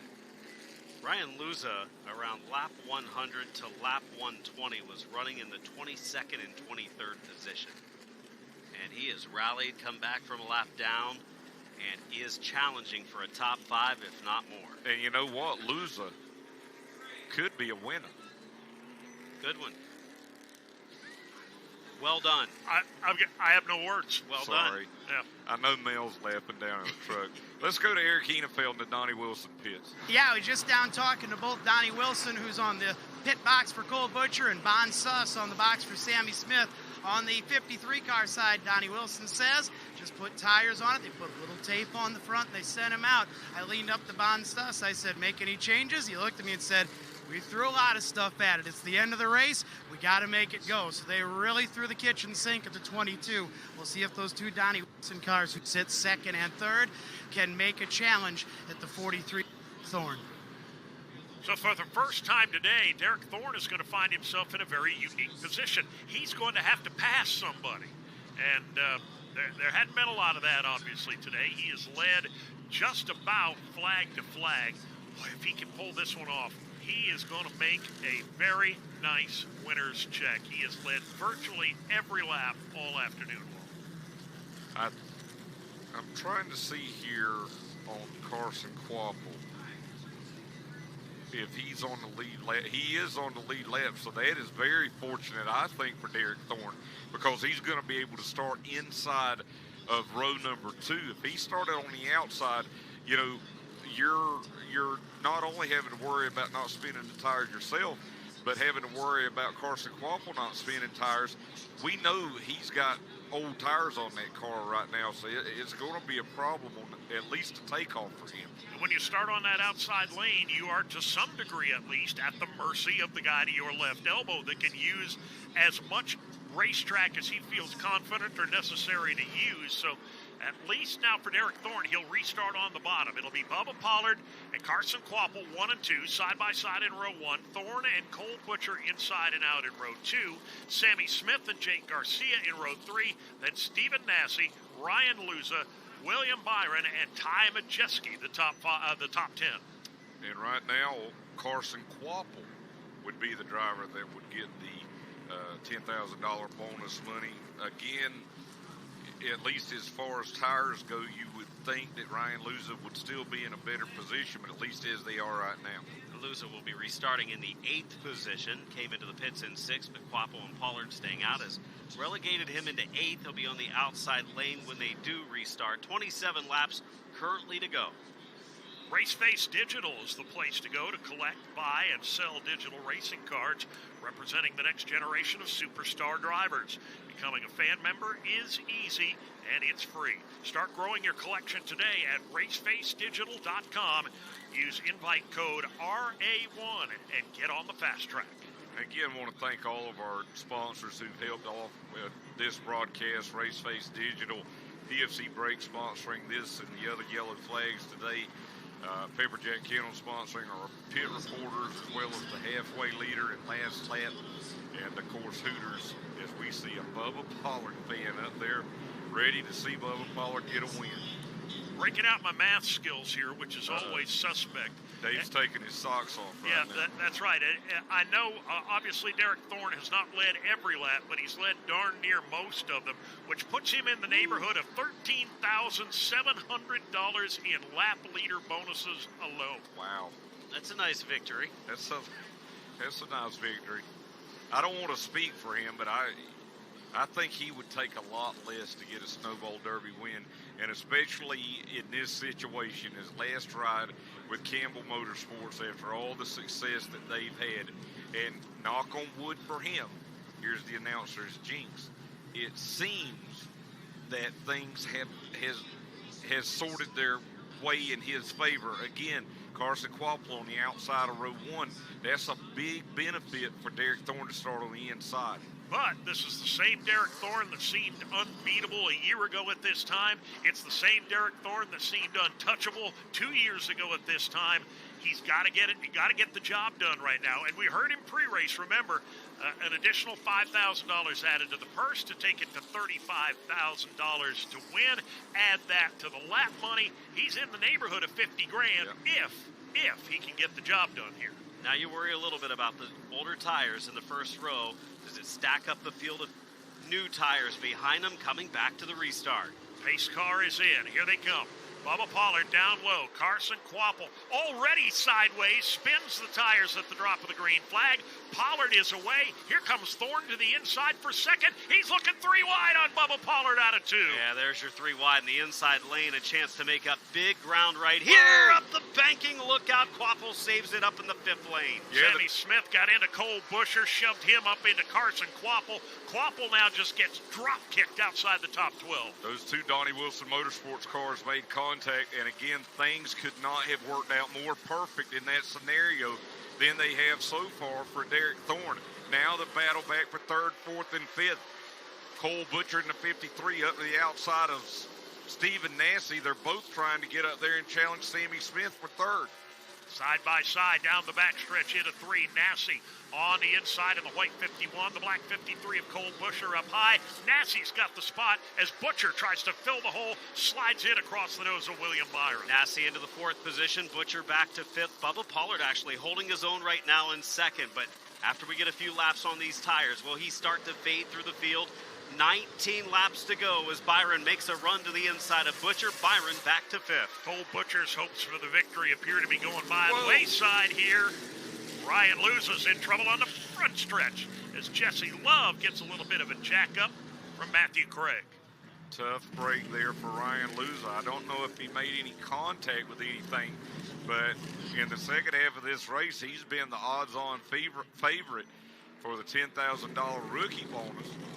Now he sits there on the front straightaway. Saw a lot of damage on the nose of Matt Craig's car, number 54.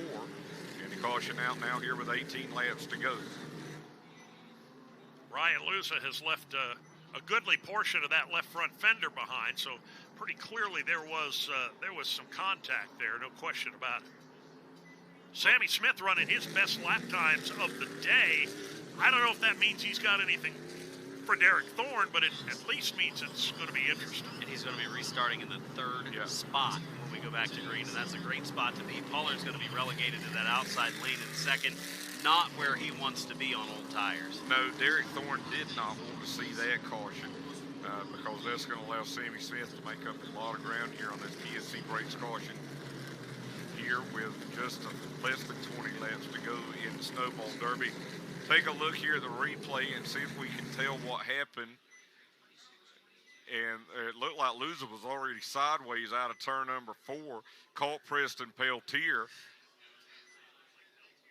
And then it looks like Matt Craig's damage came there whenever he got in the back of Jesse Love. Whether he got sideways into Preston Peltier or he got sideways because of Preston Peltier, hard to tell from the replay. Yeah, there's definitely contact. It's just a matter of was he sideways first or did the contact come? Exit of 4 that turned the 18 sideways. Looking at the leading rookie for that $10,000 Welcome to Pensacola bonus. Jacob Gomes, I believe, would be our leading rookie now in the 12th position. Carson Quapple dropped back to 13th on that short green flag run. If you saw in the replay of the crash, Jacob Gomes had to take some evasive action, went to the high side and drove around both of those spinning cars. did a nice job to stay out of that incident, and that might have been a $10,000 move for Gomes. We are closing on the final stages of the 55th Snowball Derby presented by Hooters. Our coverage here on Racing America. What an event today for Derek Thorne.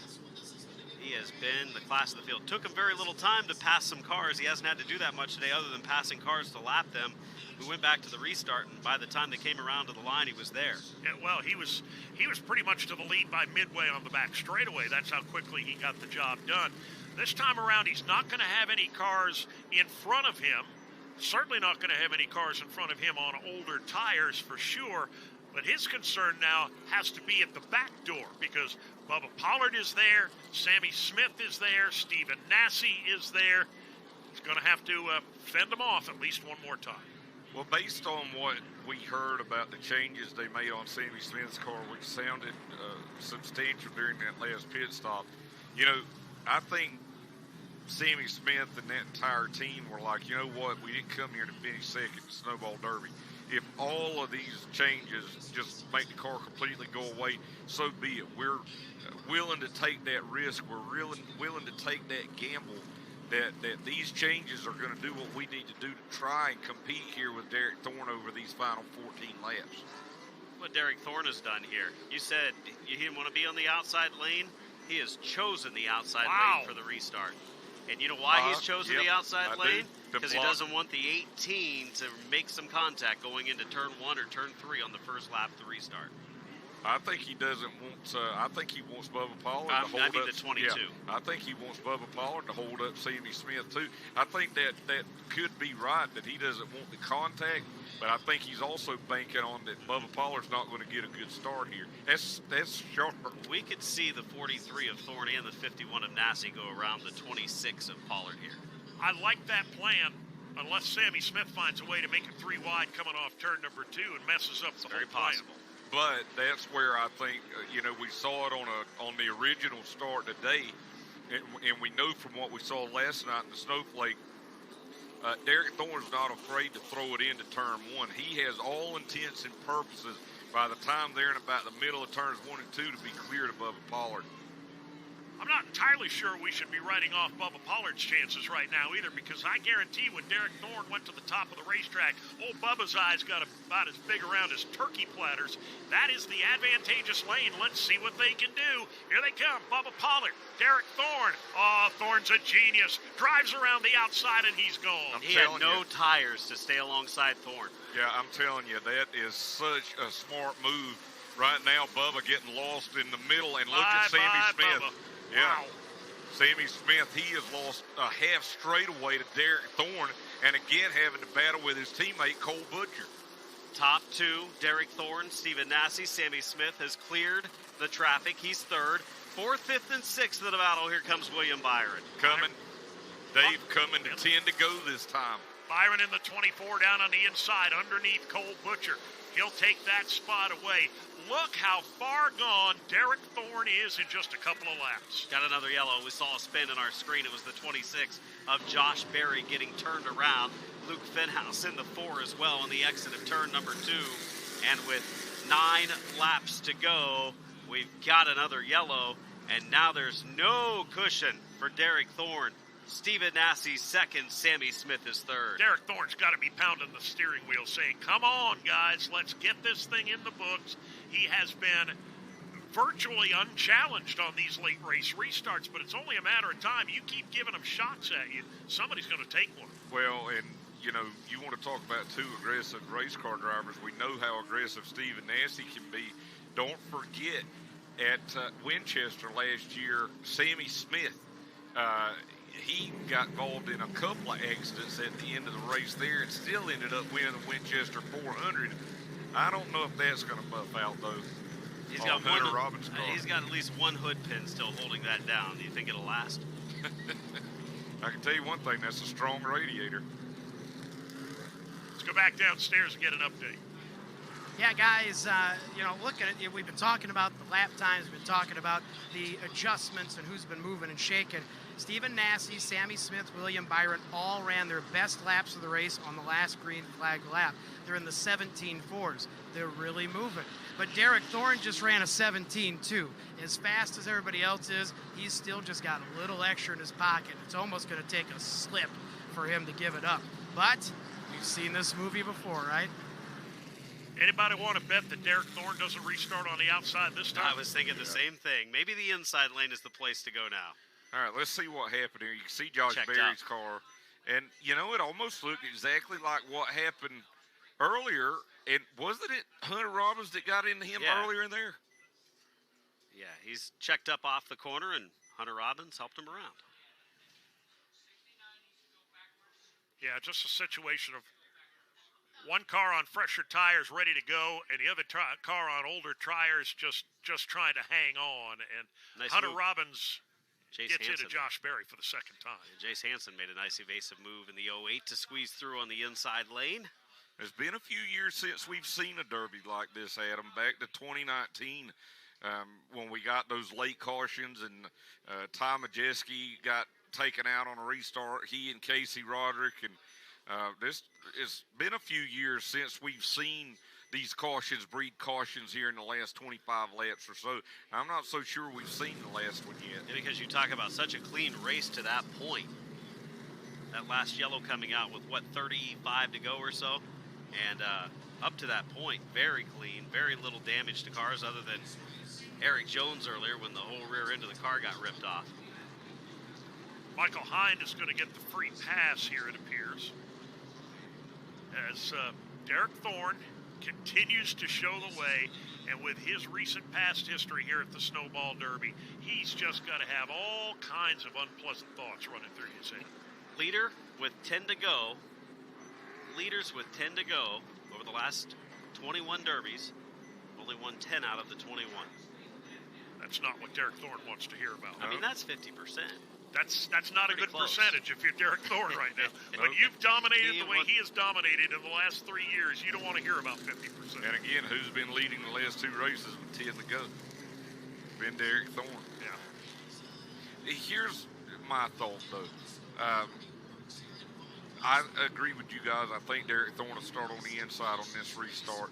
I don't think Nasse has got speed on the short run to get up there and challenge Derek Thorne.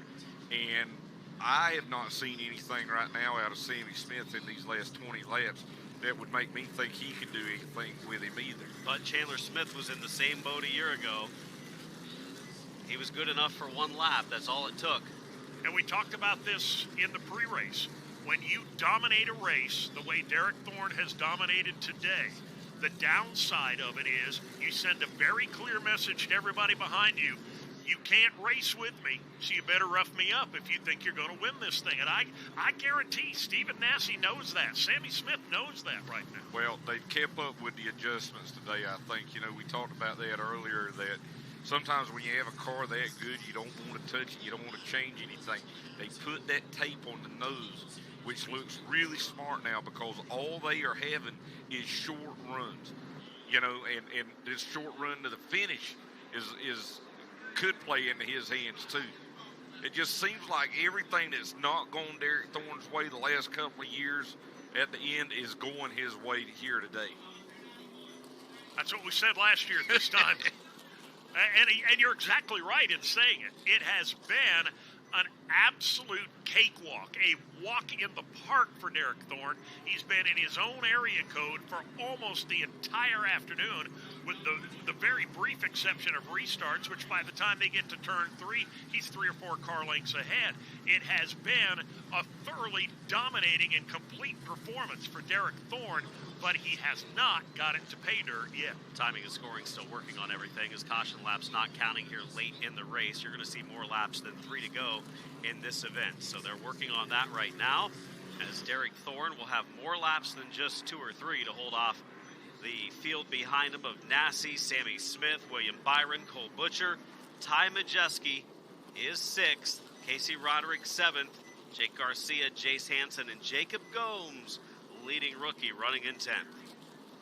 Yeah, that's going to be a nice 10 grand to take back to California if he can hold off Carson Quapple here, who incidentally is going to be just back in behind him.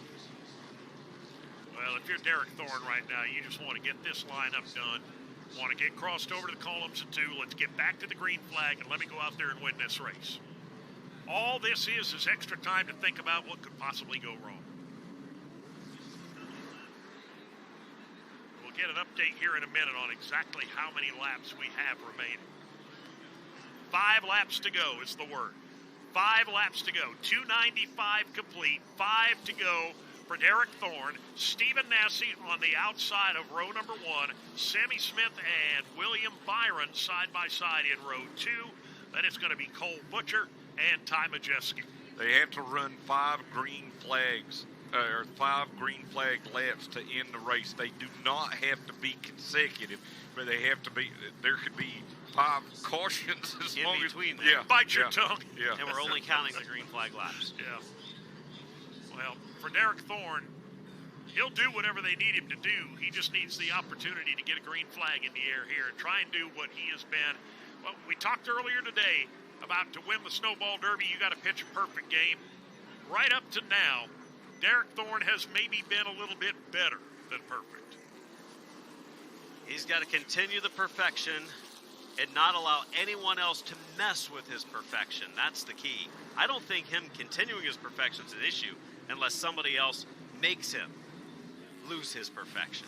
Well, this could be it. I mean, this could be for the win in the Snowball Derby right here on this restart. Pace car is in. Here they come. Thorne and Nasse to the line. Green flag is out. Sammy Smith looks 3 wide to the bottom, but it's not there. Derek Thorne gets away with the lead. It ended up being a big break. We thought he was going to drive in and go 3 wide, but Smith, the door went shut. It took an awkward angle into the corner. Nasse hangs on to 2nd. Smith is 3rd. Battle for 4th. Majeski on the high lane. You know what made that work, though? Derek Thorne sailed that 43 car in just as hard as he has all day, and he had to do that. He could not let that 22 car get under him. Derek Thorne now getting on with getting going as he begins to pull away. It'll be 3 laps to go as they come to the line. Thorne now with a lead of 5 car lengths. Final 3 laps for Derek Thorne. The distance is 5 car lengths over Stephen Nasse. The action heats up behind him. He does not want to see a yellow, and he's going to have one as the 26 of Josh Berry is stopped at the top of the track. He's going to have to do it again. Boy, this has just turned into a disaster of a day for Josh Berry in the final 50 laps. Flat right front tire, some damage on the nose of that machine. He got up close and personal with somebody at the exit of turn 2. Okay, there are 3 laps to go, so we got 2 laps in there, the 5 green flag laps that have to be run to finish. Again, they are not consecutive. They don't have to be consecutive. So when we get a restart, there will be 3 laps to go. Derek Thorne at this point is just going to be beside himself. He's done everything you could possibly ask him to do on restart after restart after restart, and all it gets him now is another opportunity to do it again. But I've also got to believe that he has got the confidence in his car he knows it'll stick down there. And he knows if he gets somebody down there to the inside of him, I think it's not out of the realm of possibility if somebody got down to the inside of him that maybe he cedes that position to try and beat him down the back straightaway. But then you get into the same situation that we've got into the last 2 years for him. Stephen Nasse had nothing for him on that restart, nothing at all. My question now is the 3rd place machine of Sammy Smith. He will be on the back bumper of the leader for this restart, and you just never know. If anybody out there in that top 5 or 6 has got anything for him, it's probably Sam. Yeah, and Nasse, the advantage he could get is if Sammy Smith does make a little bit of contact with Derek Thorne, Nasse could race out front in the outside lane. Sammy Smith almost timed it up perfectly the last time. He had that peak. He looked to the inside, and it closed up, and then it messed up his angle into turn 1, so that's what helped Thorne get away coming off of 2. Personally, I don't think if Derek Thorne gets a good restart, Sammy Smith could get any better restart than what he did that time. I think that was as good a restart as he could get. Don't forget, the lead car controls the restart, too. that is something that plays to Derek Thorne's hand. 3 green flag laps to go, officially completing lap 307, counting the yellows in there as well. And the caution lights are out. The Alan Turner pace car about to drop to the pits, and with 3 green flag laps to go, here we go again. I'm not so sure if I'm Derek Thorne that I don't think about maybe leading them slow on this restart and mixing it up here and confusing. Here they come off turn number 4. Derek Thorne on the hammer. Stephen Nasse trying to hang with him. Thorne got it a little bit loose. Might have spun the tires a bit. Nasse is right there. Derek Thorne trying to pull away. He'll do it in turn number 2. Nasse able to keep the opening there. He's going to get down in front of Sammy Smith. Thorne did spin the... Oh, look out. There goes Majeski around. Middle of the pack, Ty Majeski spins in 4. We'll see if they count this lap as part of the 5. I don't know if they will. Sammy Smith could not have gotten any better restart than he has the last 2. And honestly, if he wanted to punt Derek Thorne there, he had the opportunity, I think, going into turn 1. If he's going to do it, if he's going to do that kind of thing, it's going to have to go happen going into turn 1, because exiting 2, he's long gone already. Yeah, the race is between turn 4 and turn 1, because out of turn 2, it's over. Unless Derek Thorne has some sort of problem, they're not going to catch him. They're not going to run him down. None of that's going to happen. It's going to happen from about right here to down in turn 1. Still 3 green flag laps to go. This race is in danger of becoming the song that doesn't end here all of a sudden. Well, it's happened. It's happened before. We've seen it before. We sure have. Again, this goes back to 2019, where we saw a similar thing happen. Let's see what happened to Ty Majeski here, and it just looked like Cole Butcher came down just a little bit, but again, to me, that's racing. When you get squeezed like that, you try and put a little more wheel into it, crank it to the left to stay off the guy outside of you, and then the rear end of the car just breaks loose. Didn't really look like there was any, well, maybe a little bit of, okay, there was a little bit of contact there, no doubt about it. As the left rear of Cole Butcher, the right front of Ty Majeski get together. Majeski goes for the spin. So 3 green flag laps left. We're up to lap 311 on the official count, counting the caution flags, and there's the 91. Majeski, plenty of different angles from our Racing America crew, doing a great job getting all the shots all week long for the 55th Snowball Derby week presented by Hooters. We're seeing our share of PFC breaks, yellow flags, that's for sure, here at the end. And it looks like they're going to double up. You know, if Stephen Nasse is a smart enough guy that he knows what he's got and he knows what he doesn't have. And I think Stephen Nasse knows that it's going to be just about impossible to beat that car number 43. His best bet may be to try and get down in front of the 22 and hold second, as we see the 48 of Preston Peltier stop here on the front straightaway. A lot of battle scars on the right side of that generator mark machine for Preston Peltier. Had a pretty decent run for much of the day. That car it seemed like it walked on the edge of the blade for much of the afternoon. He was either really good or going backward in a hurry. Got that car refired, and he'll rejoin at the tail end of the field. Yeah, I think after the first 20, 30, 40 laps of this race today, Preston Peltier was maybe going to be a threat to get up there and battle in the top 5, but then something went awry during the middle stages of the race. He's never been able to recover, losing power there, getting a little shove from the tow truck, and try another restart. All right, so they're doubled up for another try. Thorne and Nasse. That's Sammy Smith and William Byron in row 2. Cole Butcher and Casey Roderick is up to the number 6 position. Yeah, He'll restart on the outside of 3. Haven't talked about Casey Roderick much today. Last night, we didn't talk about him much either because he was checked out. Nowhere on our camera. 10 PFC breaks, caution flags in the event right now, and it's down to prayer. Yep, that's the Derek Thorne crew down there, the Campbell Motorsports crew, and they've been here, they've done this, and if they win it, they're going to have earned it. They might have dominated this race, but if they win it, they're going to have earned it through these final restarts.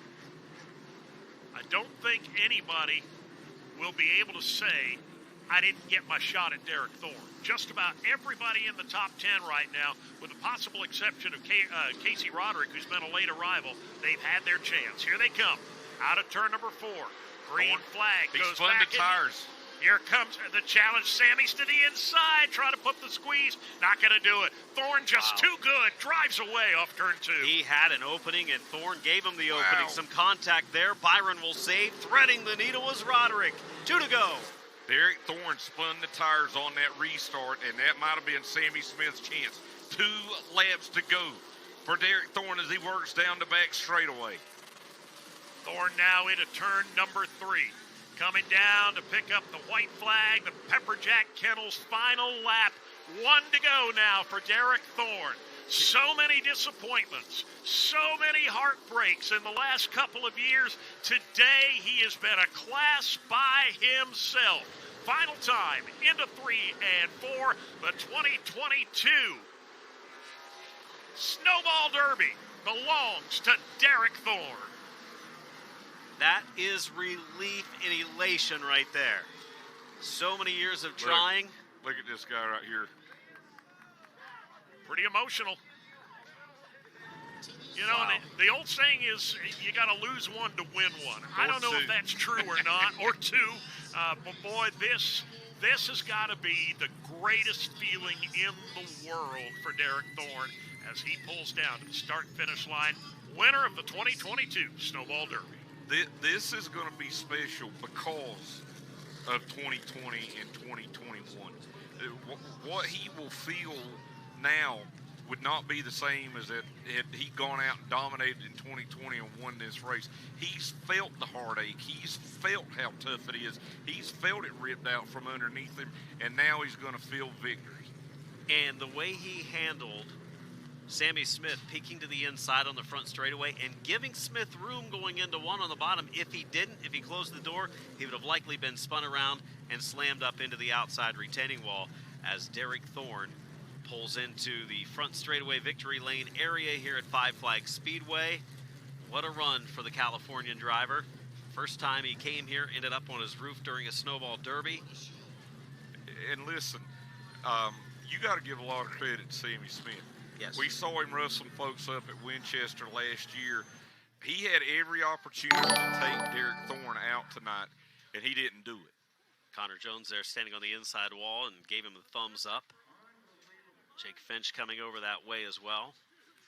My question is, where'd the battle scars come from? Who got close enough to Derek Thorne to put those tire marks on? I think he'll tell you those restarts that got close going down into turn 1. Tremendous job for Derek Thorne at Campbell Motorsports team. They are going to go out winners, and there's no better way.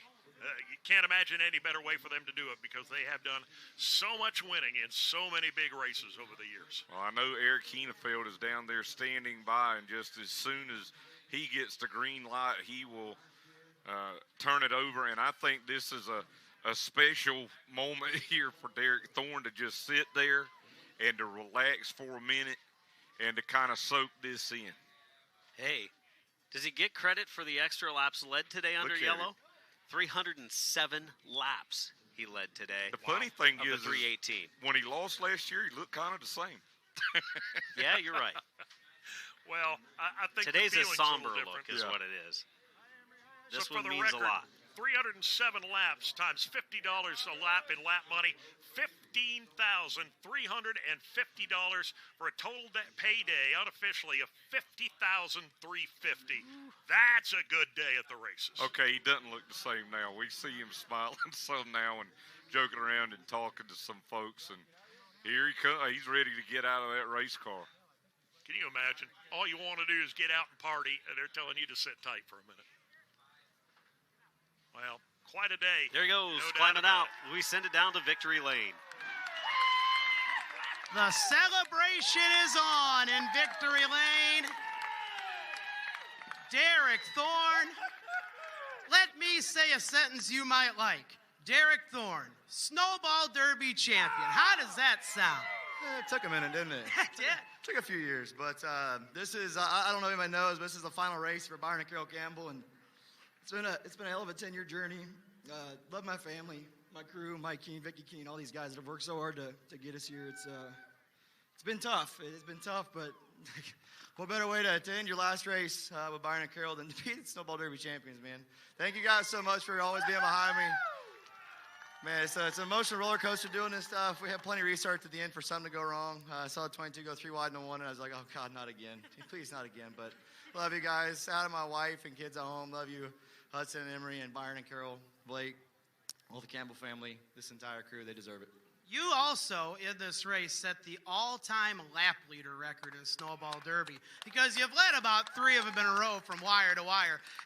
And you make it look easy. This crew makes it look easy. Man, it's not as easy as it looks. This track, this competition, the whole thing, huh? This is something special, in my opinion. You have some things that click, and Byron put all the pieces of the puzzle together, and Mike Keene and I have been working together, and these guys, Sal, Adrian, Vicky, Dave, Peters, all of our sponsors, Cooley, Spotter, the best spotter in the business, and we have him out on the West Coast. Philpott, where's Matt Philpott? I don't think I almost forgot Philpott. But these guys here, dude, they come here. We're here for 10 days, and we've done this for so many years, and without them, this is something special that I don't know. I hope it's not replicated, but to be able to come here, I thought we wouldn't be able to beat our 289 lap record last year, and to come back and lead. I don't know how many laps we led today, but at the end of the day, man, what a day. Your 2022 Snowball Derby champion after years of trying, Derek Thorne in victory lane. 50,350 reasons to celebrate down in victory lane, and I don't think it's got a thing to do with the money right now. No, definitely a lot more important things like that Snowball Derby trophy and the years of trying and being so close. That means a lot more today than that check, though. They're not going to leave it here. All right, let's go down to Ryan McCullough now. He's with second place, Sammy Smith. Derek Thorne over there celebrating. Sammy, you gave it everything you had on that move there into turn number 1. What'd you see, and tell me about coming up just a little bit short. Yeah, congrats to those guys. We thought we were really good all day when we had that last green flag run. We were really good, and when we put on tires, we just got a little bit too tight. So, I knew that was going to be my only shot, but I thought if I hit him, I would probably take him out. So, just thanks to all my guys. It was a really good weekend. We struggled pretty bad early, but, thanks to them, TMC, Pilot Flying J, Allstate Peterbilt Group, Toyota, Renda Group for all the support, and we'll be back next year. Finishing second right here, can win this event. How much does it fuel you to want to come back and be one spot better? Yeah, for sure. I definitely, before I'm done racing one day, I want to win this event, and as long as I'm fortunate enough to, I'll keep trying. Sammy Smith home second, and now over to Eric Hienefeld, who's with a guy that drove it all the way from the back to the top.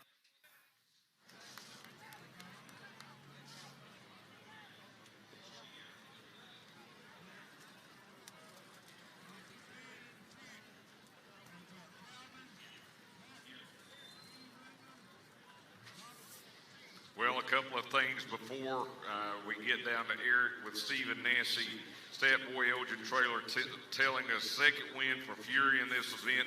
Looks like unofficially Jacob Gomes is the top rookie. He'll get that top $10,000 bonus. Stephen Nancy, hard charger from 36th to 3rd. I didn't know this one. Second driver to win in car number 43. Rich Bickle actually won in a 43 car 1 year. Derek Thorne, the 9th driver to finish second before winning the race. First winner from California, and 5th driver to win from the outside of the front row. That 43, if memory serves, was when Bickle was driving for Richard Petty in the Truck Series. I think you're right. Let's go down to Eric. He's with our hard charger, Stephen Nancy. And you can't charge much harder from last place to 3rd, Stephen Nassy. That's a hard day's work. Yeah, it was a good run. I thought we were going to be able to get Derek there at the end, and had a lot of fun racing with him. Wish I could have been there on the bottom a little bit, but it's just racing, and I always enjoy coming out here. Had a really good car today. Didn't really get in too much trouble, so it's a win for the team. Just wish we could be bringing home that trophy. All things considered, as much work as you put in, is this about as much as you've smiled with a 3rd place finish? Yeah, there's a lot of fun racing there those last few green-white checkers. Just wish I would have got the better end of the deal. Stephen Nassy from 36th to 3rd in the Snowball Derby. That's a full afternoon of work, no question about that. Nothing to hang his head about, but, Stephen Nassy's like most racers. Any number other than 1 next to your name at the end of the day is a little bit of a disappointment. Well, our results being tabulated, and we'll give you a full field rundown here momentarily, just as soon as we get those completed. But Derek Thorne finally able to kiss that snowball, and again, we talked about it during the telecast. He has broken Eddie Mercer's all-time leading laps in the Snowball Derby. I mean, that is unbelievable. He had more laps than the scheduled distance today. Right. Yeah. And he's done it in a very limited amount of time as well. I mean, he has not had 25 years of Snowball Derbies to fall back on. And, you know, when you look at the great drivers in the Snowball Derby, whether or not Derek Thorne ever wins another Snowball Derby, remember, Eddie Mercer only won one Snowball Derby back in 2005. He's going to go down as one of the greatest to ever race here in the Derby. Unofficially, the leading rookie in that race, picking up a $10,000 bonus. Ninth place, Jacob Gomes in the 16. It's a good day for California, right? Very good. Plenty of bonus money to go around. Somehow, someway, Preston Peltier almost rallied back for a top 10 finish. He finished just outside of the top 10 in 11th position. You know, Bubba Pollard, we're not doing the full field rundown here, but Bubba Pollard, man, what a run he had in the first, 100 laps today. Looked like he was going to be a man to contend with. Kind of went away. He said on that one pit stop, Ryan said no changes. He's happy with the car, and from that point on, it just went the wrong way for Bubba Pollard. They get the Tom Dawson Trophy for winning the Snowball Derby, also the steering wheel trophy from MPI. Going to get a ring for him for winning the Snowball Derby, a diamond ring and a diamond necklace for his wife. Yeah, the best thing that ever happened to Derek Thorne this weekend was not getting the pole. Yep.